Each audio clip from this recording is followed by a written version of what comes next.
There have been a lot of really horrible responses to the shooting in New Zealand. A lot of people just out and out happy that it happened. I've seen that all over the internet. It's very common. Even on the gaming platform Steam, they had to take down like 100 different accounts that had renamed themselves after the shooter, which is certainly bizarre. But we're supposed to be able to have higher standards for elected politicians in this country and others, but unfortunately their responses have been bizarre or outright offensive as well. Louie Gohmert put out a statement earlier today. Maybe I'm misinterpreting it. Let's see what you guys think he's trying to communicate here when he says, the shootings at the New Zealand mosques are egregiously reprehensible. There are courts, dispute resolutions, and legislatures to resolve controversies. There is no place for cold-blooded murders. What controversy is he talking about? He appears, in my view, to think there is some legitimate grievance that this guy was pursuing, and he chose the wrong way of pursuing it.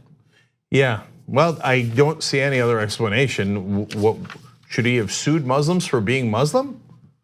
What grievance is he talking about? And of course, the grievance is presumably based on what he's saying, and it is preposterous that, well, they're Muslim and we don't want Muslims.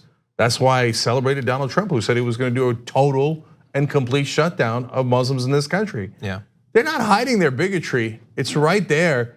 I'm telling you, look, I get frustrated at the mainstream media a lot because they're afraid of offending their right-wing viewers and losing ratings. But the Republicans had 17 people to choose from.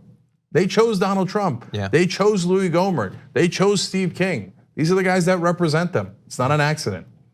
That statement is jaw-dropping. But I mean, Mehdi Hassan, who's this fantastic writer for The Intercept, wrote a great piece today about how Republicans have mainlined Islamophobia, and Trump gets the most attention, rightly so, because of the Muslim ban. But it's Cruz, it's Ted Cruz, it's Marco Rubio talking about surveilling mosques. It's Huckabee. I mean, this is part of the way they reach their base. Yeah. Anyone who's scared about a primary, Lindsey Graham, all these other folks, is willing to say anything about Muslims. But if a Muslim kills people, there's a terrorist attack, they call on every single Muslim to condemn them. So it's just, we are locked into this vicious cycle of stupidity, and I don't know how to pick the lock here. Yeah, and so one more thing that related to what Tommy said earlier in the program. So a lot of times the right wing justify targeting Muslims by saying, well, look, you guys are just being disingenuous. They're the ones doing all the violence. And so we got to call it by its name. It's not that I don't like them because their particular ethnicity, it's that their religion is irredeemable and their ideology is irredeemable, and it inexorably leads to violence, if they were to know any of those words. Okay, so, why are you talking about excrement? We're talking about religion. And but now we have right-wing terrorist attacks over and over and over, massacre after massacre after massacre, and now in New Zealand. So we could do the same thing and say, the right wings, I guess they're all terrorists. I mean, that's what you guys say. You say we got to watch out for all the Muslims. We got to ban all the Muslims. We got to surveil all of their mosques. Now, if we turn around and said we have to ban all the right wing, we have to surveil all their churches, and we have to just make sure that we are, hey, listen, we're just doing something reasonable for safety. We've got to at least screen them. We got to screen them at the airports. I mean, you'd be crazy not to screen them at the airports, right? Yeah. It's not like it's nice left-wing socialist Norwegians that are doing the violence. It's clearly the crazed right wing in this country and across the world. So we got to screen them. Now, we don't say that because we're logical human beings, and as opposed to you guys. The extremists in every category, yes, that is the job of law enforcement to track them, but only the extremists. Can I just point out one thing? There's also considerable political cowardice when it comes to calling out right-wing extremists. So when I was at the White House in 2009, the Department of Homeland Security put out a report about right-wing extremism, including the likelihood that veterans could be radicalized or sought out to radicalize because they had combat experience.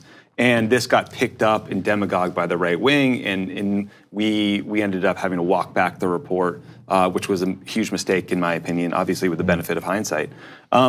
But it's like the politics of the moment say that you can say whatever you want about Muslims, but talking about right-wing radicalization is somehow out of bounds. Now, Hillary Clinton actually gave a pretty good speech on this during the campaign last cycle, but I don't know that it had the impact that obviously we needed to. We need Republicans talking about this.